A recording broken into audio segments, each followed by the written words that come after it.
Hello दोस्तों, welcome to mechanical guide.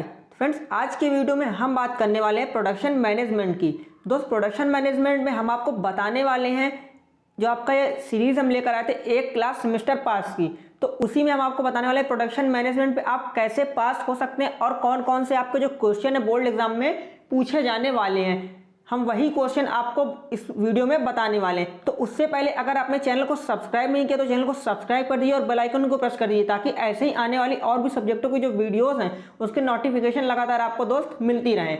ठीक है, तो बात करते हैं दोस्त, जो आपका प्रोडक्शन टेक्नोलॉजी है दोस्त, ये आपका क्या पूरा थ्योरेटिकल है, इसमें पूरा थ्योरी ही आता है और बहुत ही एक तरह से अगर आप देखें तो सिंपल सा सब्जेक्ट है। इस वीडियो को देखने के बाद आपको प्रोडक्शन टेक्नोलॉजी में कोई भी फेल नहीं कर सकता, क्योंकि हम आपको वो सब सारे क्वेश्चन बता देंगे जो आपके बोर्ड एग्जाम में आने वाले, जैसे हमने आपके आल सब्जेक्ट में बता रहा हूं मैं आपको। ठीक है, तो वीडियो को शेयर और सब्सक्राइब कमेंट जरूर कर दीजिएगा। ठीक है, तो बात करते हैं सबसे पहले आपका तो दोस्त क्वेश्चन है जो प्रोडक्शन टेक्नोलॉजी में पूछा जाएगा, आपका पीपीसी क्या है। ठीक है, और इसके उद्देश्य भी बताइए। ये क्वेश्चन एक आपको बनता है जो कि बहुत बार पूछा जा चुका है। ठीक है, इसका मतलब क्या है? प्रोडक्शन प्लानिंग एंड कंट्रोल, जिसको हिंदी में हम लोग बोलते हैं उत्पादन, नियोजन एवं नियंत्रण। अब कहने का मतलब अगर सिंपल भाषा में बात करें, उत्पादन क्या होता है, यानी कि प्रोडक्शन। आप किसी भी प्रोडक्ट का निर्माण कर रहे हैं, उसे बना रहे हैं, तो किसके अंतर्गत आएगा? तो आपका प्रोडक्शन के अंतर्गत आएगा। ये मैं आपको बिल्कुल सिंपल भाषा में समझाने की कोशिश कर रहा हूं, ताकि आपके बिल्कुल से दिमाग में बैठ जाए। आपको इसमें थ्योरी है, क्योंकि इसको रटने की जरूरत ना पड़े। ठीक है, तो प्रोडक्शन का मतलब क्या है? सीधे सीधे आप किसी भी प्रोडक्ट को निर्माण कर रहे हैं, बना रहे हैं, तो वही प्रोडक्शन है। ठीक है, अब नियोजन यानी कि प्लानिंग। अब आपको मान लीजिए कोई प्रोडक्ट बनाना है, मान लीजिए कोई आपको खिलौना बनाना है, तो उस खिलौने को बनाने के लिए सबसे पहले आपको क्या करना होगा? उसकी प्लानिंग आप करेंगे। हाँ, ये इस तरह का दिखेगा, हम इसको इस तरह से बना सकते हैं, तो इसी को क्या कहते हैं? प्लानिंग। किसी भी प्रोडक्ट को निर्माण करने से पहले, बनाने से पहले उसकी पूरी तरह से प्लानिंग कर लेना, उसमें कितना खर्च आएगा, क्या क्या इसमें लगेगा, कौन सा मटेरियल यूज होगा, यही आपका क्या कहलाता है दोस्त? नियोजन यानी प्लानिंग कहलाती है। ठीक है, और नेक्स्ट है आपका नियंत्रण यानी कि कंट्रोल। अब आपको प्रोडक्शन किस तरह से आप कर रहे हैं, आपकी जो प्लानिंग है, इन सब में आपका क्या होना चाहिए? पूरा नियंत्रण होना चाहिए। ठीक है, पूरा इस तरह से आपको नियंत्रण इसमें बैठाना है कि जो भी आप प्रोडक्ट बना रहे हैं वो संपूर्ण रूप से बन के तैयार हो। इसी को कहते हैं प्रोडक्शन प्लानिंग एंड कंट्रोल। अब देखिए, जो थोड़ा सा हिंदी भाषा में जो लिखा हुआ वो भी आप एक बार पढ़ लीजिएगा, क्योंकि मैंने अपनी भाषा में आपको बता दिया है। दोस्त, वीडियो अच्छा लगा रहा हो तो वीडियो को लाइक, सब्सक्राइब और कमेंट जरूर करिएगा। ठीक है, देखिए उत्पादन क्या है? कच्चे माल या अर्धनिर्मित माल से हाथ या मशीन द्वारा या दोनों द्वारा औजार की सहायता से पहले से निश्चित किए गए गुणों व वस्तुओं के निर्माण को उत्पादन करें। देखिए, वही इसमें बताया गया जो मैंने अभी आपको बताया, प्रोडक्शन आपका होता क्या है। ठीक है, किसी वस्तु की उपयोगिता बढ़ाने व सुधारने को भी हम लोग क्या कहते हैं? उत्पादन कहते हैं। आप मान लीजिए कोई भी आपकी जो वस्तु है उसकी उपयोगिता, ठीक है, उसकी इंपॉर्टेंस को बढ़ाने के लिए हम लोग या फिर उसको सुधारते हैं, तो क्या कहा जाता है? उसमें कुछ इंप्रूवमेंट करते हैं, वो भी आपका किसके अंतर्गत आएगा? प्रोडक्शन के अंतर्गत ही आएगा। दोस्त, ये आपकी जो क्लास हो रही एक क्लास सेमेस्टर पास वाली क्लास है, जितना इसमें हम बताएंगे वही आपके बोर्ड एग्जाम पर आएगा, और उसके बाद आपका पूरा पेपर इसी से फंसेगा। जब आपका एग्जाम इससे हो जाएगा तो उसके बाद आपको वीडियो में आकर कमेंट करके बताना भी, हाँ सर जितना आपने बताया तो वही आएगा, क्योंकि मैं जानता हूं जितना मैं बता रहा हूं उतना ही आपके बोर्ड एग्जाम पर आने वाला है। ठीक है, जब लकड़ी जंगल में हो है तो किसी प्रयोग में नहीं है, परंतु जब वह शहर, देखिए सीधा से एक एग्जाम्पल दे रखा है, जो भी आपकी जो लकड़ी होती है तो जंगल में पड़ी होती है, उसका कोई यूज नहीं होता है, जब वो कट कर शहरों में आ जाती है उसके बहुत सारे उपकरण बनाए जाते हैं, आपका फर्नीचर हो गया, टेबल, ये सब बनाए जाते हैं, तो उसका क्या यूज होता है? तो एक तरह से क्या होता है? इसका प्रोडक्शन किया गया। ठीक है, जो आकार है, कई आकारों में इसे क्या किया जाए? परिवर्तित किया जा सकता है, तो यही आपका क्या है? प्रोडक्शन। ठीक है, इतना आपको समझ में आ गया। 5 नंबर में दोस्त ये क्वेश्चन बहुत ज्यादा आता है, और मैं आपको 4 से 5 क्वेश्चन वीडियो के देखिए स्टार्टिंग में ही बता दे रहा हूं, ये 100% आपके बोर्ड एग्जाम पर आएंगे। सबसे पहले आपका हो गया, एक हो गया गैंट चार्ट आपका क्या होता है। ठीक है, नेक्स्ट क्वेश्चन हो गया आपका ब्रेक इवन पॉइंट क्या होता है। आपके जो प्रोडक्शन है, मास प्रोडक्शन हो गया, यूनिट प्रोडक्शन हो गया, और एक प्रोडक्शन आपका और है। ठीक है, उसका मैं भी आपको वीडियो के बीच में बता दूंगा, मुझे याद नहीं आ रहा। तो ये तीनों प्रोडक्शन में से कोई एक या दो प्रोडक्शन आपके 5-5 नंबर में आने वाले हैं। और आपका ओवरहेड कास्ट आपकी क्या होती है? कास्ट एस्टिमेशन, ये भी आपका आपके बोर्ड एग्जाम में आएगा। और एक आपका एक्स चार्ट और पी चार्ट हो गया। ठीक है, ये आपके क्या है बोर्ड एग्जाम में सारे क्वेश्चन बनेंगे जैसा मैं आपको बताऊं, और इन सारे क्वेश्चन में के आंसर भी मैं आपको इस वीडियो में बताने वाला हूं। तो वीडियो को जो स्किप करेगा उसका कुल मिलाकर लॉस होने वाला है, हो सकता है फिर उसकी बैक भी आ जाए, लेकिन जो स्टूडेंट इस वीडियो को पूरा देख लेंगे उनकी बैक नहीं आएगी। ठीक है, आपका जो अधिनियम दे रखे हैं, कई सारे अधिनियम दे रखे हैं 4 से 5, उनमें से कोई एक आपका अधिनियम आएगा। इन सभी क्वेश्चन के जो हमने टॉप 25 क्वेश्चन बताए थे उनमें ये सारे क्वेश्चन शामिल हैं, तो उनको जरूर देख लीजिएगा। ठीक है, उसके बाद आपके मेंटेनेंस दिए गए हुए हैं 3 से 4 प्रकार के आपके मेंटेनेंस, वो भी आपके बोर्ड एग्जाम में पूछे जाने वाले 5 नंबर में। अब बात करते हैं किसी वस्तु की उपयोगिता बढ़ाने के लिए विधियां। अब मान लीजिए कोई भी वस्तु उसकी उपयोगिता को बढ़ाने के लिए क्या है, यहाँ पर विधि होती है, बहुत सारी विधि होती है। जैसे आकार उपयोगिता, जब किसी वस्तु का आकार इस तरह परिवर्तित कर दिया जाए जिससे वह मानव के प्रयोग में लाई जा सके उसे आकार उपयोगिता कहते हैं। ठीक है, तो ऐसे इसमें बहुत सारे पॉइंट दिए जो कि आप लोग पढ़ लीजिएगा, और इसकी पीडीएफ के लिए आपको टेलीग्राम को ज्वाइन करना होगा। टेलीग्राम में हम इसकी पीडीएफ आपको प्रोवाइड करा देंगे, तो टेलीग्राम को जरूर ज्वाइन कर लीजिएगा आप लोग। ठीक है, 3 पॉइंटों को आप लोग पढ़ लीजिएगा, जो मेन है इंपॉर्टेंट ज़्यादा मैं आपको वही बताऊँगा। ठीक है, इतना आप लोगों को समझ में आ गया होगा। अब बात करते हैं, देखिए नियोजन यानी कि प्लानिंग। तो प्लानिंग को मैंने अभी अपने शब्दों में थोड़ा सा बता दिया था, लेकिन अब आपको पूरा इसमें बता देता हूँ। प्लानिंग आपकी देखिए क्या है, दे रखा है यहाँ पर प्लानिंग। नियोजन का अर्थ साधनों को व्यवस्थित रूप से प्रयोग करना। इस प्रकार औद्योगिक नियोजन में उद्योग के विभिन्न घटकों और साधनों को पूर्व नियोजन के अनुसार व्यवस्थित, समन्वित और निर्देशित किया जाता है। कहने का मतलब जो आपका प्रोडक्शन होता है उद्योगों में क्या करता है, पहले से ही उसकी प्लानिंग कर रखते हैं। यहाँ पर दिया गया ना पूर्व नियोजन यानी प्री प्लानिंग, उनकी प्लानिंग पहले से ही होती है, इसके बाद क्या करना है क्या नहीं करना है। ठीक है, औद्योगिक नियोजन के जो क्या है उद्देश्य, प्लानिंग के क्या है उद्देश्य यहाँ पर दिए गए हैं। तो क्या है, तीव्र औद्योगिक विकास, सर्वाधिक विकास, उत्पादन में वृद्धि यानी कि प्रोडक्शन में क्या होगी, वृद्धि होगी, मास प्रोडक्शन किया जाएगा, रोजगार के अधिक अवसर, औद्योगिक संतुलन, प्रतियोगिता पर नियंत्रण। ठीक है, औद्योगिक वृद्धि। तो ये आपके कई सारे दे रखे हैं, इनको देख लीजिएगा, मैंने आपको जो इंपॉर्टेंट है वो बता दिए। ठीक है, अब उसके बाद आपका ये दे रखा है उत्पादन, नियोजन एवं नियंत्रण के उद्देश्य। तो इन तीनों के प्रोडक्शन, प्लानिंग एंड कंट्रोल के जो उद्देश्य हैं वो भी यहाँ पर दे रखा है। कई बार आपसे पूछा जा चुका केवल प्रोडक्शन, प्लानिंग, कंट्रोल के क्या उद्देश्य बताइए, तो इन उद्देश्यों को एक बार नज़र हम लोग डाल लेते हैं थोड़ा से, ये उद्देश्य क्या है। ठीक है, उन उद्देश्यों के बारे में नज़र हम लोग डाल लेते हैं। बाजार में उपलब्ध माल की खपत, मूल्य, ठीक है, तथा अनुमान लगाकर उत्पादन क्या करना, लक्ष्य निर्धारित करना। कहने का मतलब बाजार में जो भी माल उपलब्ध है उसके अनुसार ही अनुमान लगाकर हमें माल का प्रोडक्शन करना, और जो हमने लक्ष्य डिसाइड किया है उसे हम लोगों को क्या करना है, अचीव करना। तो ये इसमें कई सारे पॉइंट दे रखे हैं, आप लोग इनको पढ़ लीजिएगा। ठीक है, और जो इंपॉर्टेंट है मैं उसकी बात कर लेता हूँ। ठीक है, यहाँ पर दे रखा है उत्पादन, नियोजन, नियंत्रण के प्रभाव। तो इसके प्रभाव क्या पड़ेंगे, देखिए सबसे पहले बाजार का पूर्व अनुमान क्या हो जाएगा, बाजार जो आपका उसका पूर्व अनुमान लग जाएगा। विक्रय का आदेश, ठीक है, मानक प्रक्रम पत्रक। ठीक है, तो ये आपका था पूरा 5 नंबर, यहाँ से आपके पक्के हो जाते हैं। अब यहाँ पर दे रखा है उत्पादन नियंत्रण आपका क्या होता है, उसकी भी बात हम लोग दोस्त कर लेते हैं। उत्पादन नियंत्रण हमने आपको बताया, यानी कि प्रोडक्शन कंट्रोल। उत्पादन काल में अथवा उत्पादन के दौरान कोई अचरण अथवा अचानक अथवा कोई व्यवस्था उत्पन्न न हो, ऐसी व्यवस्था उद्योग के लिए वांछित होती है। उत्पादन एक लक्ष्यों और उद्देश्यों की प्राप्ति है। सभी योजनाओं को नियंत्रित संचालन के द्वारा नियंत्रण का प्रबंधनीय प्रकार उत्पादन व्यवस्था एवं उत्पादन क्रिया में लगे कर्मचारियों द्वारा किए गए कार्यों का लेखा जोखा रखना तथा प्रदत्त कार्यों को माप कर उसे आवश्यक सुधार करना होता है। ठीक है, तो ये आपका क्या प्रोडक्शन कंट्रोल यहाँ पर दे रखा है। जब आप लोग का जब डिप्लोमा क्लियर हो जाएगा उसके जो आप लोग कंपनी में जॉब वगैरह करेंगे ना, तो उसमें आप लोगों को ज़्यादा अच्छे से समझ में आने वाला है। लेकिन जो प्रोडक्शन मैनेजमेंट अगर आपको पास होना है तो कोई भी क्वेश्चन दोस्त छोड़ कर मत आइएगा, पूरा करके आइएगा। कुछ भी हो जाए उसमें आप कुछ भी लिखिए, क्योंकि इसमें पूरा प्रोडक्शन से रिलेटेड ही आने वाला है। प्रोडक्शन, प्लानिंग और कंट्रोल ही पूरा इन सब में रहने वाला है। इसके सिवा इसमें और कुछ भी नहीं आपसे पूछा जाएगा। ठीक है, तो इतना आपको समझ में आ गया। अब यहाँ से आप लोग ये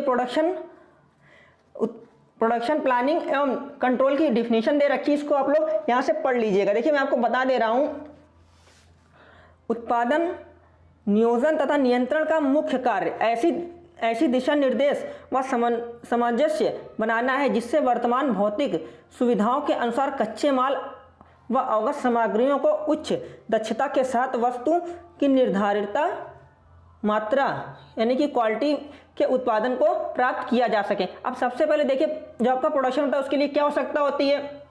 अब मान लीजिए कोई कंपनी खोल रहे हैं, उद्योग लगाएंगे, तो उसके लिए क्या आवश्यकता होगी। सबसे पहले क्या होगी, मैन की आवश्यकता होगी। ठीक है, उसका मैन, मटेरियल, पावर, मेथड और आपका एनर्जी, इन सब की आपको क्या पड़ेगी, आवश्यकता पड़ेगी। ठीक है, इतना आपको तो समझ में आ गया। अब यहाँ पर दे रखा है पूर्व अनुमान। तो कहने का मतलब पूर्व अनुमान यही है कि आपको यही सब देखना है कि कितना, मतलब कि जब आप प्रोडक्शन बनाएंगे, मटेरियल को बना रहे हैं, आप एक अनुमान लगाते हैं कि हाँ हमारी कंपनी से इतना मटेरियल निकल सकता है।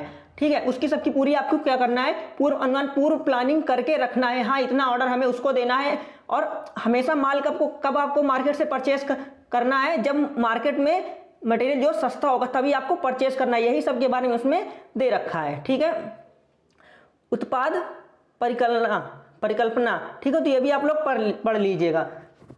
अब इसमें आगे हम लोग बात कर लेते हैं। इसमें सब कुछ भी इंपॉर्टेंट आपका यहाँ पर नहीं है।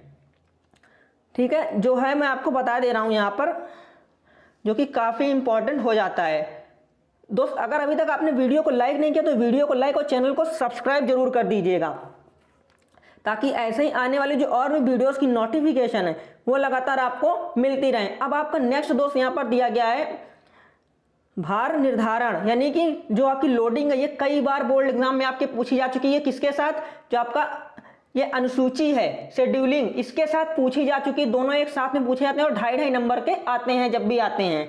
ठीक है, उत्पादन कार्य हेतु चयनित मशीन एवं अवयव पर उत्पाद द्वारा व्यतीत किए जाने वाले समय को निर्धारण के भार निर्धारण कहते हैं। भार निर्धारण में यह सुनिश्चित किया जाता है कि अपमुख कार्य किस मशीन द्वारा और कितने समय में पूर्ण किया जाएगा। कहने का मतलब आपका जो लोडिंग है इसमें यह निश्चित किया जाता है कि आपका जो प्रमुख कार्य है ये किस मशीन पर हो रहा है और कितने समय पर ये आपका क्या हो जाएगा, पूर्ण हो जाएगा। निर्धारित कार्य की रूपरेखा एक तालिका के रूप में संबंधित व्यक्तियों एवं विभागों में दे दी जाती है, जिससे हम लोग क्या कहते हैं, लोडिंग चार्ट भी कहते हैं। आपका जो गैंट चार्ट है, ब्रेक इवन पॉइंट है, ये आपके बोर्ड एग्जाम में दोस्त 100% आने वाले हैं, मैं बार बार बोल रहा हूं। अब हम लोग बात कर लेते हैं जो आपकी अनुसूची है, शेड्यूलिंग, ये क्या होती है, इसकी बात हम लोग कर लेते हैं। ठीक है, ये भी आपका क्या काफ़ी इंपॉर्टेंट है, क्योंकि 2.5 नंबर में आपके 100% क्वेश्चन बनते हैं। ठीक है, उत्पादन की विभिन्न प्रक्रियाओं में कितना समय लगेगा, कौन सी प्रक्रिया कब शुरू की जाएगी तथा किस दिन कब पूर्ण होगी, इसका निर्धारण किया जाना। अनुसूची में समय का निर्धारण इस प्रकार किया जाता है। कहने वाला जो आपकी शेड्यूलिंग है, इसमें इसके अंतर्गत यह आता है प्रोडक्शन की जो विभिन्न प्रक्रियाएं, कौन सी प्रक्रिया कब शुरू हुई थी और किस दिन संपूर्ण मतलब पूर्ण हो जाएगी, इन सब का निर्धारण इसके द्वारा किया जाता है। ठीक है, सभी प्रक्रियाओं में समय का तालमेल हो तथा सभी श्रमिकों एवं मशीनों का सर्वाधिक उपयुक्त उपयोग हो सके तथा ऐसी व्यवस्था को संचालित करें कि निर्धारित समय पर सभी निर्मित पार्ट्स उपलब्ध होते रहें। ठीक है, काम रुकने का अवसर न आए और उत्पादन लक्ष्य निश्चित समय में निर्धारित परिमाप। कहने का मतलब कि यहाँ पर जो है ना, जिससे भी ऑर्डर लिया गया है निर्धारित समय पर, उसे जितना टाइम दिया गया उस टाइम में उसको ऑर्डर को पहुंचा दिया जाए। इसमें शेड्यूलिंग का यही काम है कि कौन सा कार्य कब शुरू हुआ और कितना टाइम इसमें लगेगा, उसमें कोई भी बाधा वगैरह नहीं आनी चाहिए, इसको पूरा देखना इसी के अंडर में आता है। अब बात करते हैं जो आपकी अनुसूचियन जो में क्या है, 2 समय अनुसूची में बांटी गई है। तो एक क्या है आपकी उत्पादन अनुसूची और एक क्या है आपकी मास्टर अनुसूची। तो देखिए, उत्पादन जो आपकी अनुसूची है उसमें क्या आता है, उत्पादन के लिए प्रारंभ तथा समाप्त करने के समय की अनुसूची तैयार की जाती है। ठीक है, इसमें विस्तार से कार्य प्रारंभ होने तथा समाप्त होने का विवरण रहता है। प्रत्येक उत्पादन के लिए अलग अलग सूची निर्मित होती है। कहने का मतलब जो आपका उत्पादन अनुसूची है इसके अंदर क्या रहता है, उत्पादन के लिए जो भी आपका के लिए प्रारंभ और समाप्त करने का जो समय होगा वो इसमें डिसाइड आपका रहेगा, और विस्तार से कार्य प्रारंभ होने तथा समाप्त होने का विवरण भी इसमें आपका रहता है उत्पादन सूची के अंतर्गत। ठीक है, अब बात करते हैं जो आपकी मास्टर अनुसूची होती है। इसमें क्या होता है दोस्त, जब ऐसी जब सभी उत्पाद की उत्पादन अनुसूचियों को मिलाकर एक समय अनुसूची तैयार की जाती है तो वह मास्टर अनुसूची कहलाती है। कहने का मतलब जो भी आपकी जब सभी उत्पाद की जो उत्पादन सूचियां हैं उनको मिलाकर एक ऐसी सूची तैयार की जाती है जिसे हम लोग क्या बोलते हैं, मास्टर अनुसूची बोलते हैं। ठीक है, तो यहाँ पर अब उसके बाद दे रखा है दोस्त प्रेक्षण। तो प्रेक्षण को एक बार जरूर देख लीजिएगा आप लोग, कई बार प्रेक्षण भी आपके बोर्ड एग्जाम में पूछा जा चुका है, और यहाँ पर प्रेक्षण के अंतर्गत आदेश दिए जाते हैं। ठीक है, अब यहाँ पर बात किया गया कंट्रोल चरण, ये भी दे रखा है, देख लीजिएगा आप लोग। प्रगति सूचना, ठीक है, यानी कि प्रोग्रेस रिपोर्टिंग। तो प्रोग्रेस रिपोर्टिंग अगर आप लोग एक बार पढ़ेंगे तो आप लोगों को मेरे हिसाब से समझ में आ जाएगा, बहुत ही सिंपल भाषा में दे रखा है। ठीक है, अब यहाँ पर वही दिया गया है रिप्लानिंग। रिप्लानिंग के अंतर्गत आपके कई सारे पॉइंट दे रखा है। आंतरिक कारक, ठीक है, श्रमिकों का एक साथ अवकाश पर चले जाना, ठीक है, कारखाने में हड़ताल हो जाना, निर्देशों एवं समागति का अभाव होना, कार्य को देरी से आरंभ करना। कहने का मतलब जो आपका कार्य है उसको देरी से आरंभ करना। तो ये सारे पॉइंट है जो कि आप लोग दोस्त पढ़ सकते हैं, इतना इनमें कुछ इंपॉर्टेंट नहीं है। अब बात करते हैं प्रोडक्शन, जो कि उत्पादन है दोस्त, उसकी विधियां कौन कौन सी होती हैं। और मैं आपको बता दूं 100% आपका जो एकल उत्पादन है, यानी कि यूनिट जो आपका प्रोडक्शन है, मास आपका जो प्रोडक्शन है, और जो आपका एक और है, इन तीनों में से कोई दो आपके 100% या हो सकता है तीनों आपको मिल जाए तो आपके 10 नंबर यहाँ से पक्के हो जाते हैं। इसी बात में वीडियो को लाइक और चैनल को सब्सक्राइब कर दीजिए दोस्त। ठीक है, अब बात करते हैं एकल उत्पादन या जॉब उत्पादन जो आपका है, इसकी विधियां क्या है। एकल उत्पादन में उपभोक्ता यूनिट का एकल उत्पादन में उपभोक्ता द्वारा विशेष आदेश पर एक या कुछ ही अवयव यूनिट का उत्पादन करना होता है। ठीक है, उपभोक्ता द्वारा कार्य आदेश प्राप्त हो जाने के बाद उत्पादन की योजना बनाई जाती है, तत्पश्चात उत्पादन प्रक्रिया प्रारंभ की जाती है। कहने का मतलब जो आपका एकल उत्पादन है इसमें क्या होता है, जब कंपनी को ऑर्डर मिलता है, दोस्तों मैं एग्जांपल लेकर ही समझाने की कोशिश यहाँ पर कर रहा हूँ, तो इस बात को नोटिस कीजिएगा।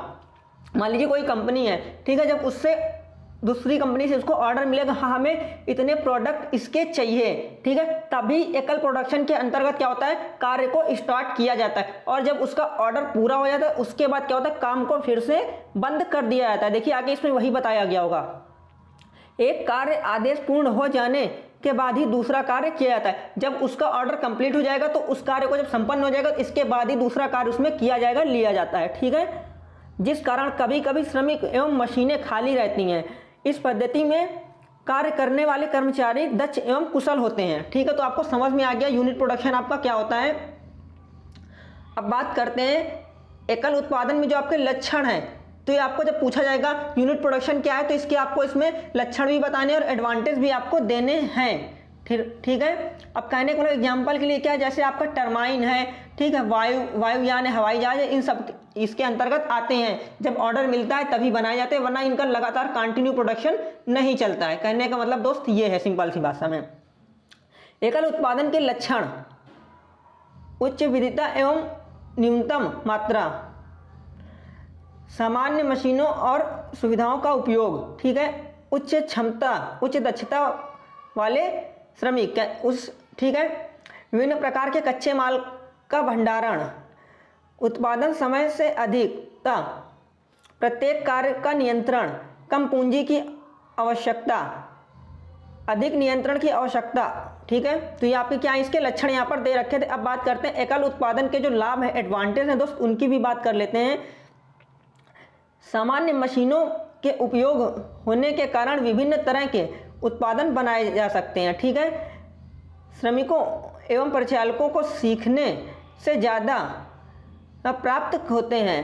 परिचालकों को पूरी ऊर्जा का प्रयोग होता है। कहने का मतलब जो भी यहाँ पर श्रमिक है उनकी पूरी ऊर्जा का यूज़ किया जाता है। इसी तरह यहाँ पर दे रखा है एकल उत्पादन एवं जॉब उत्पादन की सीमाएं, इसके लिमिटेशन दे रखे हैं, तो इनको आप लोग लिमिटेशन को पढ़ लीजिएगा। तो मैं आपको थोड़ा सा इस बार बता रहा हूँ जो कि आपका वीडियो ज़्यादा लंबा दोस्त ना हो, क्योंकि आपका सिलेबस बहुत ज़्यादा होता है। अब बात करते हैं, हाँ दोस्त मैं जिस प्रोडक्शन का नाम भूल रहा था उसका ये नाम है बैच प्रोडक्शन, ठीक है। यूनिट प्रोडक्शन हो गया, बैच प्रोडक्शन हो गया और मास प्रोडक्शन। इन तीनों में से कोई दो या फिर एक 100% आपके बोर्ड एग्जाम में आने वाला है। ये मैं बोल रहा हूँ, मैकेनिकल गाइड द्वारा बोला गया है, तो ये मान लीजिए 100% आपका आएगा, ठीक है। समूह उत्पादन। और वीडियो को लाइक और चैनल को सब्सक्राइब जरूर कीजिएगा ताकि ऐसे ही आने वाले और भी वीडियोस की नोटिफिकेशन लगातार दोस्त आपको मिलती रहे, ठीक है। और पीडीएफ के लिए टेलीग्राम को ज्वाइन करना बिल्कुल भी ना भूलें। टेलीग्राम का लिंक हम डिस्क्रिप्शन बॉक्स पर दे देंगे या फिर आप मैकेनिकल गाइड सर्च करके भी ज्वाइन कर सकते हैं, ठीक है। समूह उत्पादन जो होता है आपका एक निश्चित राशि में नियत समय अंतराल के कार्यक्रम अनुसार उत्पादन करना समूह उत्पादन कहलाता है। कहने का मतलब जो भी है एक निश्चित राशि में नियत समय अंतराल के लिए क्या होता है आपका उत्पादन करना ही समूह उत्पादन कहलाता है। एक बार में उतने ही नग, यानी कि एक बार में उतने ही प्रोडक्ट, उतने ही यूनिट बनाए जाते हैं जितने से आवश्यकता की पूर्ति हो सके। आवश्यकता पूर्ति होने के उपरांत बचे उत्पादन का निर्माण प्रक्रिया प्रारंभ की जाती है, ठीक है। आवश्यकता की पूर्ति के उपरांत इस बैच या एक बैच का उत्पादन रोक दिया जाता है, ठीक है। जो कि जिस यूनिट की मतलब उत्पादकता हो चुकी है, हाँ इसके ऑर्डर इतने देर में कंफर्म हो जाते हैं, उसके बाद इसको क्या किया जाता है, इसकी उत्पादकता को रोक दिया जाता है जिससे भंडार की समस्या ना हो और दूसरे बैच का उत्पादन शुरू कर दिया जाता है, ठीक है।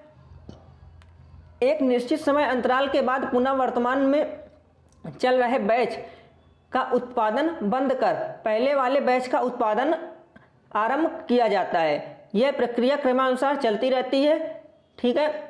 कहने का मतलब क्या, इसमें जो प्रोडक्शन की है कभी मशीनें इसमें बंद नहीं होती। एक चीज़ का ऑर्डर मिला, एक चीज़ के नग बना दिएगा, जितने उसमें रिक्वायरमेंट थे उतने बना दिएगा, उसके बाद उसको बंद करके दूसरे की उसमें रिक्वायरमेंट जिसकी है उसकी बनाना स्टार्ट कर दिया जाता है, ठीक है। उदाहरण के लिए जैसे आपका कपड़ा हो गया, पेंट हो गया, ये सब आते हैं, ठीक है। अब बात करते हैं दोस्त आपका जो समूह उत्पादन के लक्षण हैं, ये दे रखे हैं, इसको आप लोग पढ़ लीजिएगा। उसके बाद यहाँ पर दे रखा है समूह उत्पादन के जो एडवांटेज हैं वो भी दे रखे हैं, क्योंकि आपसे पूरा पूछा जाएगा इसके एडवांटेज बताइए, इसके लक्षण बताइए और इसके लिमिटेशन बताइए। अगर नहीं भी पूछा जाता है तो भी आपको दोस्त लिखना पड़ेगा। अगर आप नहीं लिखते तो आपको फुल में से फुल मार्क्स क्या 3 से 4 नंबर भी नहीं देगा एग्जामिनर, ठीक है। लेकिन आपको एक काम करना है, कोई भी क्वेश्चन को छोड़ना नहीं है और कॉपी जितनी हो सके पूरी भरने की कोशिश करना है, तभी आप 40+ नंबर ला सकते हैं, गेन कर सकते हैं, ठीक है। जो आपका मास प्रोडक्शन है क्या है, जब उत्पादन निरंतर रूप से चलने वाला हो तब यह पद्धति अपनाई जाती है। कहने का मतलब मास प्रोडक्शन को हम तब अपनाते हैं जब प्रोडक्शन निरंतर कंटिन्यू रूप से चलना हो, बहुत सारा हमें प्रोडक्शन करना हो, बहुत सारे हमें ऑर्डर मिला हो कि हाँ इतने हमें नग चाहिए, ठीक है। मशीन और श्रमिक द्वारा एक ही काम को प्रतिदिन पूरे वर्ष किया जाता है। मास प्रोडक्शन के अंतर्गत जो आपका मशीनें होती हैं और जो वर्कर्स होते हैं एक ही काम को क्या करते हैं, कंटिन्यू करते हैं, ठीक है। प्रक्रिया को कंटिन्यू किया जाता है। इस पद्धति में हर एक प्रक्रिया अधिक दक्षता के साथ की जा सकती है। एक मशीन एक ही कार्य के लिए प्रयोग होती है। कहने का मतलब एक मशीन आपका है तो एक ही कार्य के लिए यूज होगी जिस कार्य के लिए वो बनाई गई, क्योंकि इसमें दोस्त मास प्रोडक्शन होता है। जब वो मशीन उस कार्य से ही नहीं खाली होगी तो उसमें दूसरा कार्य आप कैसे कर सकते हैं, ठीक है। इसमें उत्पादन एक निश्चित कार्य योजना के अनुसार सतत रूप से यानी कंटिन्यू रूप से चलता रहता है, ठीक है। मशीन तथा श्रमिक कभी भी खाली नहीं रहते हैं, जैसे कि आपके यूनिट प्रोडक्शन में मशीन और श्रमिक दोनों खाली हो जाते हैं, लेकिन मास प्रोडक्शन में कभी खाली नहीं होते। और अब लगभग हर कंपनी में मास प्रोडक्शन का ही यूज़ किया जाता है, ठीक है। कंटिन्यू उत्पादन पद्धति सर्वाधिक अल्पवायु है, ठीक है। इस पद्धति के द्वारा बहुत कम मूल्य वस्तुओं का निर्माण किया जा सकता है। बहुत कम मूल्य में वस्तुओं का क्या किया निर्माण किया जा सकता है। इस पद्धति में कुशल व अकुशल दोनों श्रमिकों का प्रयोग आसानी से किया जा सकता है। उदाहरण के लिए जैसे चॉकलेट, नट, बोल्ट, इन सब का क्या होना बनाना। जैसे आपका चिप्स की जो फैक्ट्री है, चॉकलेट की जो फैक्ट्री है, क्या होती है कंटिन्यू इनमें प्रोडक्शन होता रहता है। और कौन सा प्रोडक्शन होता है, मास प्रोडक्शन होता है, और हिंदी में इसे वृहद उत्पादन भी कहते हैं। तो अब इसमें यहाँ पर दे रखा है वृहद उत्पादन के लक्षण आप लोग खुद से पढ़ लीजिएगा। इसी तरह इसके एडवांटेज आप लोग खुद से पढ़ेंगे और इसकी जो लिमिटेशंस हैं वो भी खुद से ही पढ़ेंगे। अब आपका यहाँ पर एक और 4th नंबर जो दे रहा है कोशिकीय उत्पादन। दोस्तों जो मेरा मानना है कि जो आपका कोशिकीय उत्पादन ये नहीं आने वाला है आपके बोर्ड एग्जाम में, ठीक है। इन्हीं 3 में से आपका कोई आएगा 2, तो इन तीनों को आप तैयार कीजिएगा, बेझिझक होकर इसको बिल्कुल भी तैयार मत कीजिएगा मेरे कहने पर। अगर आपको लगता है ये आएगा तो आप तैयार कर सकते हैं, लेकिन मैं अपना पूरा एक्सपीरियंस के साथ आपको बता रहा हूँ ये नहीं आएगा, ठीक है। अब यहाँ पर एक नेक्स्ट दिया गया प्रोडक्शन प्लानिंग क्या है। यार फिर से वही चीज बता रहा हूँ ना आपसे, इसमें प्रोडक्शन मैनेजमेंट में आपसे यही बार बार पूछा जाएगा प्रोडक्शन क्या है, प्लानिंग क्या है, कंट्रोल क्या है, बार बार यही सब का चर्चा होने वाला है। तो डरने की बिल्कुल भी जरूरत नहीं। जिन स्टूडेंट ने वीडियो को पूरा देखा है शुरू से लेकर लास्ट तक, उनकी बैक नहीं आएगी, ठीक है, ये हम बोल रहे हैं। अब उसके बाद इसमें देखिए जो इंपॉर्टेंट होगा मैं उसी की बात करूंगा दोस्त, और जो इंपॉर्टेंट नहीं है उसकी बात मैं बिल्कुल भी नहीं करने वाला हूं, ठीक है दोस्त। अगर अभी तक आपने वीडियो को लाइक नहीं किया तो वीडियो को लाइक कर दीजिए और चैनल को सब्सक्राइब कर दीजिए। बाजार परीक्षण को एक बार पढ़ लीजिएगा किस तरह से होता है। पूर्ण उत्पादन ये तो वही हो जाएगा, इसमें कोई नहीं है। पदार्थ की लागत, ठीक है, पदार्थ को उपलब्ध कराने में जो व्यय होता है वह पदार्थ की लागत। कहने की मतलब पदार्थ जो भी आपको मटेरियल को उपलब्ध कराने में जो लागत लगती है वह होता है, खर्च आता है, वही आपकी क्या कहलाती है, मटेरियल की लागत कहलाती है, ठीक है। तो इसमें जो भी पॉइंट्स दे रखे हैं उनको आप लोग पढ़ लीजिएगा। अब बात करते हैं उत्पादन, इसमें उत्पादन नियंत्रण, फिर से वही चीज दे रखा है प्रोडक्शन कंट्रोल के बारे में, तो मैं पहले ही आपको ये सब बता चुका हूं। लेकिन प्रोडक्शन प्लानिंग और कंट्रोल बहुत इंपॉर्टेंट है। इनके लाभ और इनके जो लक्षण वगैरह दे रखे काफी इंपॉर्टेंट, पूरी आपको पेपर में यही दिखने वाले हैं। एक क्वेश्चन आता है आपका एसपी कर कुछ आता है, वो काफी इंपॉर्टेंट है, उसको जरूर देखिएगा, ठीक है। अब बात करते हैं नेक्स्ट आपका जो दे रखा है उसकी बात कर लेते हैं दोस्त। आपका नेक्स्ट पॉइंट दे रहा है यहाँ पर जो कि इंपॉर्टेंट है, उत्पादन नियंत्रण प्रणाली। तो इसको एक बार हम लोग देख लेते हैं। किसी भी क्वालिटी युक्त उत्पादन का निर्माण विभिन्न व्यावसायिक गतिविधियों को एक दूसरे के साथ जोड़कर ही संचालित करना और सामंजस्य बनाते हुए वांछित उत्पादन का उत्पादन करना ही उत्पादन नियंत्रण प्रणाली कहलाता है। व्यावसायिक गतिविधियों से संबंधित कार्य को प्रणाली के रूप में देखा जा सकता है। मुख्य रूप से ये 5 वर्गों में बांटी गई। तो कौन कौन से वर्ग उसकी बात कर लेते हैं। प्रबंध प्रणाली आपकी है फर्स्ट, उसके बाद सेकंड आपका दे रहा है विक्रय प्रणाली, थर्ड है आपका उत्पादन प्रणाली, फोर्थ आपका दे रहा है उत्पादन वितरण प्रणाली, ठीक है। उसके बाद दे रहा है फिफ्थ आपका वित्तीय प्रणाली। तो इन सबको आप लोग पॉइंट वाइज देख लीजिएगा, इनको पढ़ लीजिएगा, ठीक है। अब नेक्स्ट जो इसमें दे रखा है बात कर लेते हैं उत्पादन नियंत्रण प्रणाली। तो ये सब आपका वही दे रखा है, इसमें कुछ भी आपका इतना इंपॉर्टेंट नहीं है, ठीक है। अब बात करते हैं नेक्स्ट आपका जो दिया गया है उसकी बात अगर हम लोग कर ले दोस्त, यहाँ पर दे रखा है ब्रेक इवन पॉइंट। मैंने जैसा आपको बताया था कि ब्रेक इवन पॉइंट जो है दोस्त आपका काफी ज्यादा इंपॉर्टेंट है, तो ब्रेक इवन पॉइंट को जरूर पढ़िएगा। 5 नंबर पर आपका आएगा विद ग्राफ के साथ, ठीक है। और इसी तरह आपका जो गैंट चार्ट है उसमें भी आपका डायग्राम बनाने को आएगा, ठीक है। तो बात करते हैं सम विच्छेद बिंदु, यानी कि ब्रेक इवन पॉइंट आपका क्या होता है, बिक्री का वह बिंदु जहां लाभ एवं हानि शून्य है और अंशदान केवल स्थायी व्यय के ही बराबर है। कहने का मतलब आपका एक ऐसा पॉइंट होता है ब्रेक इवन पॉइंट जहां पर ना तो बिक्री का वह बिंदु जहां पर ना हमें हानि होती है और वहां पर हमें ना लाभ होता है, वो आपका ब्रेक इवन पॉइंट कहलाता है, ठीक है। अंशदान केवल स्थायी व्यय में ही बराबर है, सम विच्छेद बिंदु कहलाता है।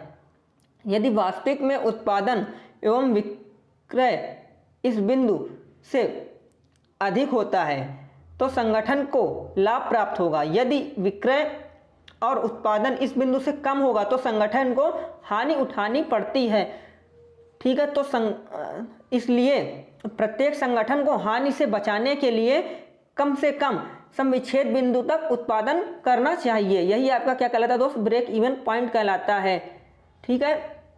ये आपके ब्रेक इवन पॉइंट की डिफिनीशन जो दे रखी मैंने आपको बता दी है, ठीक है। उसके बाद इसमें पढ़ लीजिएगा और जो कुछ दे रखा है लेकिन ब्रेक इवन पॉइंट का जो ग्राफ है वो जरूर से बनाइएगा, ठीक है। अब ब्रेक इवन पॉइंट की ये कैलकुलेशन वगैरह थोड़ा सा दे रखी, तो इसको आप लोग देख लीजिएगा। अब बात करते हैं दोस्त, आपका जो नेक्स्ट यहाँ पर दे रखा है गैंट चार्ट। तो गैंट चार्ट आपका क्या होता है, इसका देखिए ग्राफ भी यहाँ पर हमने बना रखा है और ग्राफ की सहायता से ही बताएंगे और इसकी हानियां भी बताएंगे और लाभ भी आपको बताएंगे। गैंट चार्ट का हानि और लाभ दोनों क्या होते हैं, ठीक है। तो देखिए गैंट चार्ट एक ग्राफिकल प्रस्तुति है जिसके अंतर्गत परियोजना गतिविधियों और उनकी निर्भरता का आकलन किया जाता है। गैंट चार्ट का आविष्कार वैज्ञानिक हेनरी हेलगैंड ने सन 1910 से 1915 के बीच में किया था। तो जो वैज्ञानिक का नाम है और सन को जरूर लिखिएगा, नियंत्रण उपकरण के रूप में विकसित किया था जिसे परियोजना प्रबंध में उपयोग किया जाता है। इस चार्ट का नाम इसके आविष्कारक इस चार्ट का नाम जो है इसके हेनरी हेलगैंड के नाम पर ही पड़ा। किसी परियोजना में विशिष्ट कार्यों की योजना एवं समन्वय बनाने के लिए हम इस चार्ट का उपयोग करते हैं। उत्पादन नियंत्रण प्रणाली का प्रमुख रूप से करती है।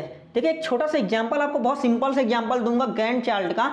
देखिए जो मान लीजिए जैसे जो बिल्डिंग वगैरह बनती है, जो उनमें ठेकेदार होता है, उसके अंडर में वर्कर्स क्या करते हैं, काम करते हैं। तो ठेकेदार क्या करता है, सीधे वो मालिक से पैसे ले लेता है और फिर वर्कर्स को वही देता है और वर्कर्स का पूरा हिसाब वही रखता है कौन सा वर्कर किस दिन आया और किस दिन नहीं आया, ठीक है। तो मेन किसी परियोजना को बनाने के लिए ही गैंट चार्ट का यूज किया जाता है। एक सिंपल सी भाषा मैंने आपको एग्जांपल देके समझाया है, बाकी आप इसमें कितना माइंड लगा सकते हैं और एग्जांपल लिख सकते हैं वो आपके ऊपर डिपेंड करता है, ठीक है। गैंट चार्ट में किए जाने वाले कार्य या अन्य गतिविधियों को उनके अनेक लगने वाले समय के अनुसार आयताकार डिग्री द्वारा प्रदर्शित किया करता है। समय का आकलन वर्ष, महीना, सप्ताह, दिन अथवा घंटे के रूप में हो सकता है। चार्ट में समय के अनुसार कुछ ग्रेड समानांतर, कुछ अत्यध्ययन और कुछ स्वतंत्र रूप से बनाए जाते हैं, ठीक है। तो आपका दे रखा है गैंट चार्ट पूरा। अब इसको चित्र में हमने दिखा रखा है, तो इसका चित्र आप लोग जरूर देख लीजिएगा। ये आप क्या यूनिट ऑफ टाइम आपका इधर दे रखा है, ठीक है। तो कितने दिन में क्या हो रहा है, उसके बाद यहाँ पर इसका पूरा ब्यौरा लिख रखा है गैंट चार्ट के। यहाँ पर दोस्त एडवांटेज दे रखे हैं, गैंट चार्ट का लाभ क्या है, ठीक है, और गैंट चार्ट की हानियाँ क्या हैं। यहाँ पर गैंट चार्ट के देखिए हानियाँ भी दे रखी हैं, तो आप पहले लाभ भी इसको पढ़ लेंगे, गैंट चार्ट के लाभ क्या है, उसके बाद हानि को पढ़ लेंगे। उसके बाद गैंट चार्ट का जो महत्व है, ठीक है, इंपॉर्टेंस क्या है गैंट चार्ट के, उसको जरूर पढ़िएगा। लेकिन एक बात फिर से यही, कुछ भी पढ़िए ना पढ़िए, लेकिन जो इसका डायग्राम है, डायग्राम को जरूर बनाइएगा जाकर, ठीक है। समविच्छेद बिंदु का रेखा चित्र, तो समविच्छेद जो बिंदु है आपका, उसका जो रेखा चित्र है उसको देख लीजिएगा। मैंने आपसे बताया था ना, समविच्छेद जो आपका बिंदु है उसका जो ग्राफ है, ग्राफ किस तरह से खींचा जाता है उसका देखिए यहाँ पर ये ग्राफ दे रखा है हमने। तो ऐसा ही जब आपका समविच्छेद आप बिंदु लिखेंगे, यानी कि ब्रेक इवन पॉइंट के बारे में आप जब चर्चा करेंगे, आपका बोर्ड एग्जाम में आएगा, तो आपको ये डायग्राम उसमें बनाना पड़ेगा, तभी आपको फुल में से फुल मार्क्स मिलेंगे, नहीं तो नहीं दिए जाने वाले हैं, ठीक है। अब बात करते हैं समविच्छेद बिंदु की जो सीमाएं हैं वो भी आप लोग देख लीजिए। नेक्स्ट आपका जो दे रखा है लागत आकलन, लागत आकलन जो आपकी क्या होती है उसकी बात कर लें हम लोग। देखिए किसी भी नवीन परियोजना व प्रोजेक्ट को तो स्थायित करने तथा उसे दक्षतापूर्ण तरीके से चलाने अथवा वर्तमान स्थापना का विस्तार आदि सभी पर पहले से संश्लेषण व विश्लेषण करना अत्यधिक आवश्यक है। इसी विश्लेषण के आधार पर उत्पाद के निर्माण लागत का आकलन व प्रत्येक प्रक्रम में व्यय होने वाले समय, मूल्य, सामग्री लागत, निर्माण कार्य से जुड़े सभी कारकों का पूर्ण ज्ञान प्राप्त होता है। कहने का मतलब, मान लीजिए आपको क्या करना है, लागत आकलन, आपको घर बनवाना है। एग्जाम्पल के साथ मैं बात करता हूँ दोस्त, इसलिए एग्जाम्पल के साथ इसको भी मैं आपको समझाऊंगा। मान लीजिए आपको अपना घर बनवाना है, तो उसके लिए आपने एक बजट अपना डिसाइड कर रखा होगा, हाँ हम इतने बजट के अंदर घर बनवा सकते हैं, हाँ इस मटेरियल को लाने में हमारा इतना पैसा खर्च हो जाएगा, इस मटेरियल को लाने में इतना पैसा हमारा खर्च हो जाएगा। तभी तो आपने एक लागत आकलन तो कर लिया ना, हाँ मेरा पूरा घर बनवाने में इतना पैसा खर्चा हो जाएगा। उसी चीज़ की बात यहाँ पर की गई लागत आकलन में। अब एग्जाम्पल देखिए मैंने सिंपल सा दे दिया, बाकी आप लोग समझ लीजिएगा, ठीक है। वीडियो दोस्त अच्छा लगे तो वीडियो को लाइक और चैनल को सब्सक्राइब बिल्कुल कीजिए, क्योंकि अभी आपके और भी सब्जेक्ट के जो वीडियोस हैं वो आना बाकी हैं। जैसे आपका हो गया theories of machine, production technology और आपका आईएमडी, ठीक है। तो काफ़ी इंपॉर्टेंट है आपके, सबसे ज़्यादा आपको जो बैक आती है थ्योरी ऑफ मशीन और मशीन डिज़ाइन वगैरह में आती हैं, ठीक है। तो यहाँ पर आप देख रखा है उत्पादन लागत का पूर्ण एवं सही विश्लेषण निम्न चरणों पर किया जाता है। तो किसमें किया जाता है, चरण देख लीजिए एक बार आप लोग। जो आपका मार्केट सर्वे है, कैपिटल इन्वेस्टमेंट है, प्रोडक्शन कॉस्ट है, सेलिंग प्राइस है, एडमिनिस्ट्रेशन एंड मैनेजमेंट है। तो इन सब के उसमें किया जाता है। तो इन सब के पॉइंट दे रखे हैं अलग अलग, तो इन पॉइंट्स को आप लोग क्या करेंगे, पढ़ लेंगे, ठीक है। अब बात करते हैं कॉन्सेप्ट ऑफ कॉस्ट। तो ये काफ़ी इंपॉर्टेंट है आपका, कॉन्सेप्ट ऑफ कॉस्ट क्या होती है इसकी बात कर लेते हैं। लागत का आशय, लागत एक विशेष उद्देश्य को प्राप्त करने की एक संसाधन मात्र है, हमें हमेशा पैसों के संदर्भ में व्यक्त किया जाता है। उदाहरण के लिए किसी वर्कर को काम पर रखने के लिए जो खर्चा या श्रम के प्रतिफल में जो वो वर्कर्स को देते हैं उसे भी उत्पादन लागत की श्रेणी में रखा जाता है। अब बात करते हैं कॉन्सेप्ट ऑफ एस्टिमेशन, ठीक है। कॉन्सेप्ट आपका दे रखा है कॉन्सेप्ट ऑफ एस्टिमेशन। अगणना किसी उत्पाद के निर्माण से पूर्व उस पर आने वाली संभावित लागत का पूर्व अनुमान लगाना की कला क्या कहलाता है, आपका कॉन्सेप्ट एस्टिमेशन कहलाता है, ठीक है। सिंपल भाषा में क्या है, आपको कोई चीज़ का उत्पादन करना है, उसके उत्पादन के लिए कितनी इसमें लागत लग सकती है उसका पूर्व अनुमान लगा लेना ही क्या कहलाता है, अगणना कहलाता है, ठीक है। तो इसमें यार इसका और भी जो कुछ दे रखा है वो आप लोग पढ़ लीजिएगा, ठीक है। मैं आपको खाली इंपॉर्टेंट बता रहा हूँ। उसके बाद यहाँ पर इसके कई सारे पॉइंट दे रखा है। अभिकल्पन में लगा समय, पदार्थ की वांछित मात्रा, उसके बाद दे रखा है मूल्य आवश्यक पदार्थ की लागत, उत्पादन में लगने वाला कुल समय, श्रम व्यय, ठीक है। तो ये सारे पॉइंट दे रखे हैं। इन सारे पॉइंट्स को आपको बोर्ड एग्जाम में लिखना पड़ेगा। अब बात करते हैं कास्ट एस्टिमेशन, लागत आकलन, ठीक है। लागत आकलन हम लोग किस प्रकार से करते हैं। लागत आकलन परियोजना या ऑपरेशन से आशय है कि कुल लागत का अनुमान है, कुल लागत का अनुमान है कि ऑपरेशन में वास्तविक खर्चा, जो आप ऑपरेशन में क्या है वास्तविक खर्चा अनुमान लगाना, यह केवल परियोजना पूर्ण होने के उपरांत ही जाना जा सकता है। एक प्रारंभिक अनुमान की सटीकता अनुमान गुणवत्ता से संबंधित है। कहने का मतलब आप लागत आकलन का मतलब है कास्ट एस्टिमेशन। आपको कोई चीज़ भी बनवानी है, मान लो ऑपरेशन आप वगैरह कुछ भी कर रहे हैं, परियोजना बनवा रहे हैं, तो उसके अंतर्गत क्या होगा, उसका अनुमान पहले से नहीं लगाया जाता सटीक तरह से इसमें कितना खर्च आएगा। जब उसका पूरा बनकर वो तैयार हो जाएगा उसके बाद ही पता चलेगा कि इसमें कितना खर्च आया है। आप अनुमान तो लगा सकते हैं लेकिन पूर्ण अनुमान नहीं लगा सकते। इनमें इसके कुछ ज़्यादा पॉइंट दे रखे हैं। लागत आकलन के उद्देश्य हैं, काफ़ी इंपॉर्टेंट, इसको जरूर पढ़ लीजिएगा, ठीक है। उसके बाद दे रखा है लागत आकलन के जो कार्य हैं, इनको देख लीजिएगा आप लोग। लागत आकलन की प्रक्रिया, ठीक है, इन सबको क्या करेंगे आप लोग देख लीजिए एक बार। लागत तथा परिचय के जो एलिमेंट्स हैं, कॉस्ट है, इनको देखिए क्या है दे रखा है। किसी भी निर्माण संगठन के संपूर्ण व्ययों को प्रमुख रूप से 3 भागों में विस्तृत किया गया। क्या है वो, आपके मटेरियल है, आपका लेबर है आपका, और व्यय यानी कि जो आपका खर्चा है उसके डिपेंड किया गया हुआ है। एलिमेंट ऑफ कॉस्ट अगर आपसे पूछा जाता है तो इसका आप जो चार्ट दे रखा है अगर आप उसे ही बना देंगे तो आपको फुल में से फुल मार्क्स मिल जाएंगे। सबसे पहले आपका क्या मटेरियल के अंतर्गत दे रखा है डायरेक्ट और इनडायरेक्ट मटेरियल। अब इनडायरेक्ट मटेरियल के अंतर्गत आपका दे रखा प्रोडक्शन ओवरहेड, ठीक है। उसके बाद बहुत सारे आपके ऐसे पॉइंट दे रखा है, तो इसको आप लोग देख लीजिएगा।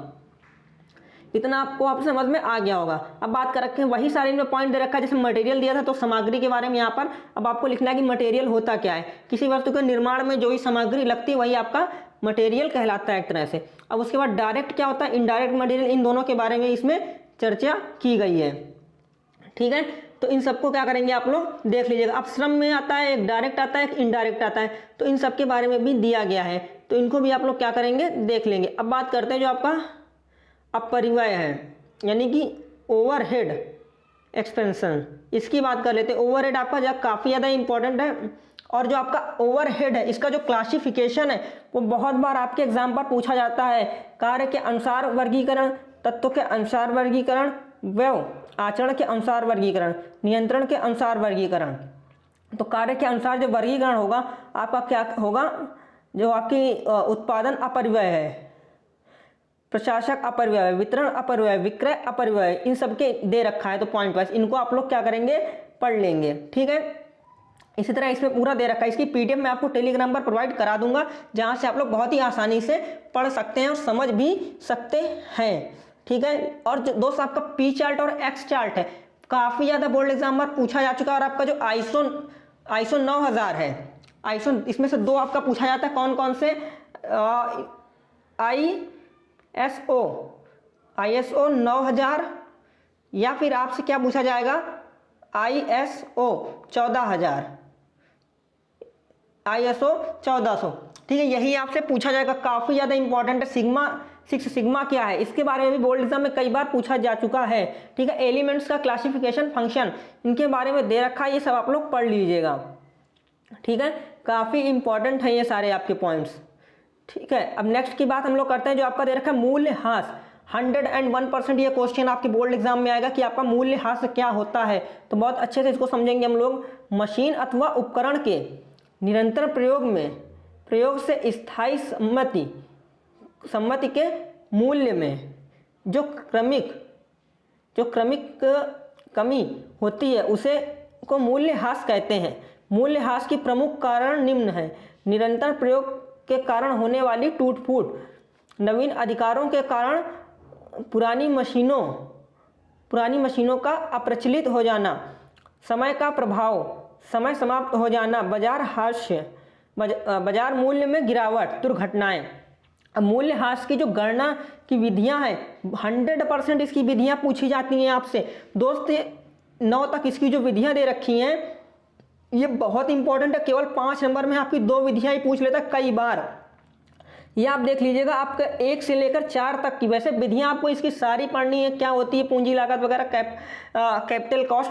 लेकिन जो मुझे लग रहा है आपको जो सरल रेखीय विधि होगी, क्रमागत शेष विधि, वार्षिक वित्तीय विधि, उत्पादन पर आधारित विधि, ये आपकी जो 4 है काफ़ी इंपॉर्टेंट और कई बार पूछी भी जा चुकी 5-5 नंबर पर केवल। ठीक है, निक्षेप निधन विधि, अंकों के योग की विधि, मरम्मत की जो विधि है, स्थायी बीमा पॉलिसी विधि। ठीक है, पुनः मूल्यांकन विधि कई बार आपकी पूछा जा चुका। तो अब बात कर लेते हैं ये कास्ट कंट्रोल, लागत को नियंत्रण किस तरह से किया जाता है। ठीक है, तो लागत को नियंत्रण देखिए किस तरह से किया जाता है, उसकी बात हम लोग कर लेते हैं।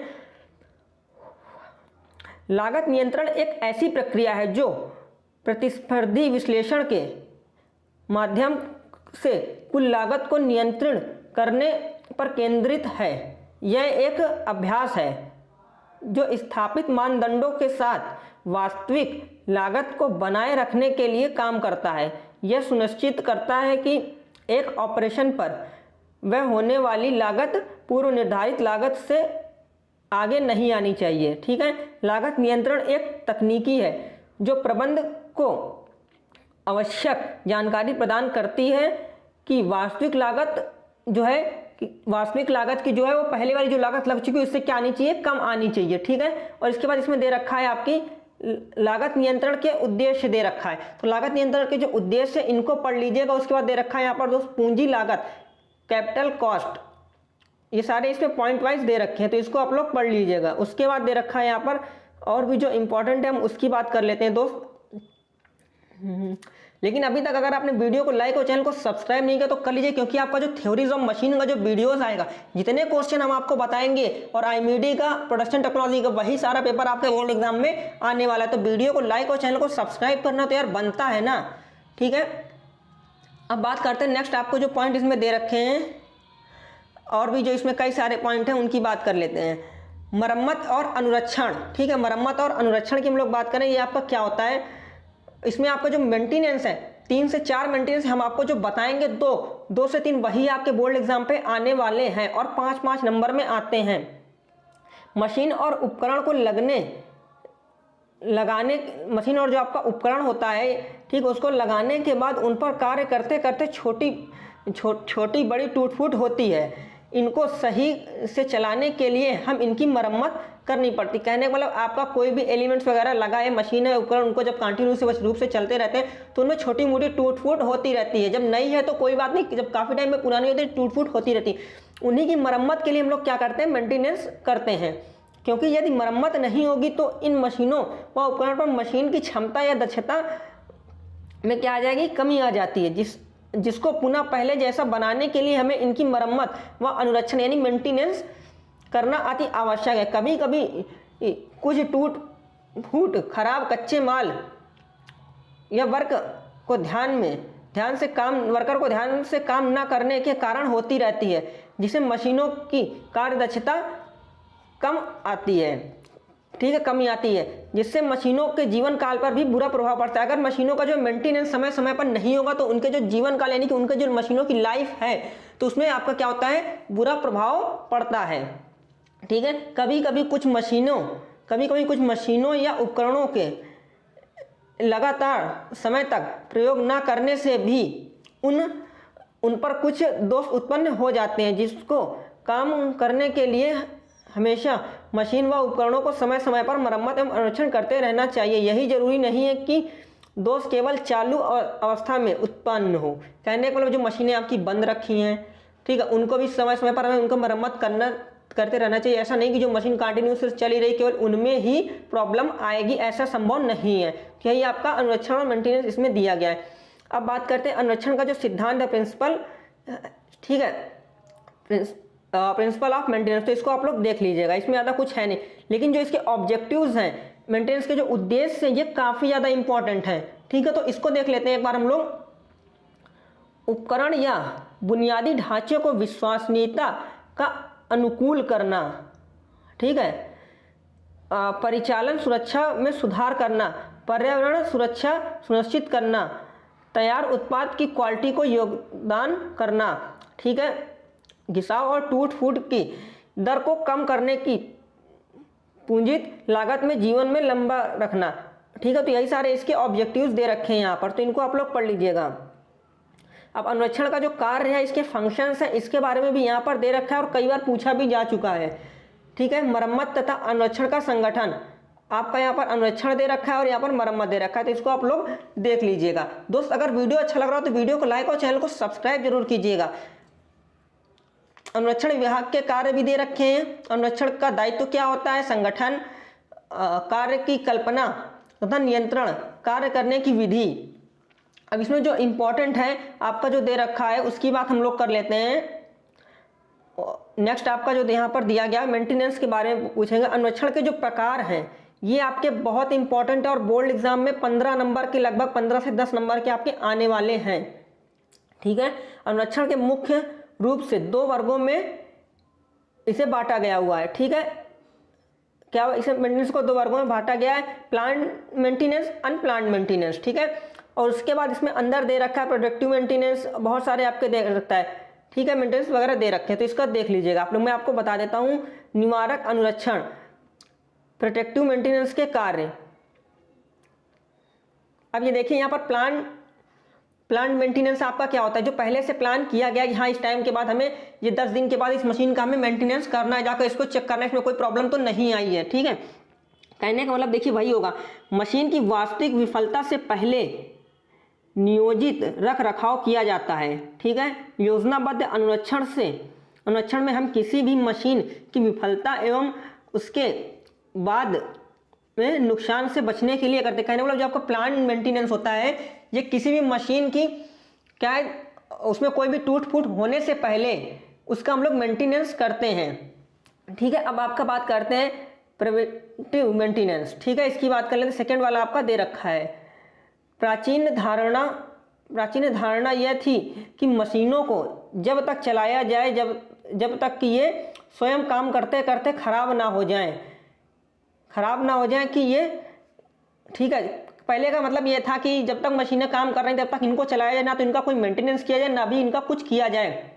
ये आपका क्वेश्चन 5 नंबर में आपके बोर्ड एग्जाम में आएगा दोस्त, पहले ही हमने आपको बता दिया है। ठीक है, जब तक काम करते करते रुक ना जाए, इनकी मरम्मत नहीं की जाती थी। और इनकी मरम्मत जल्दबाजी में होती थी, जिससे इनमें पुनः टूट फूट तथा का खतरा बना रहता था और इसमें मरम्मत में भी ज़्यादा लागत आती थी और इससे उत्पादन नियंत्रण में भी काफ़ी प्रभाव पड़ता था, क्योंकि जब आपका अचानक से मशीनें बंद हो जाएंगी, नहीं पता उसमें कौन सी प्रॉब्लम आई, कितने दिन में सही होगी, तो आपका जो प्रोडक्शन है उसमें तो इफेक्ट इसका पड़ेगा ही पड़ेगा ना दोस्त।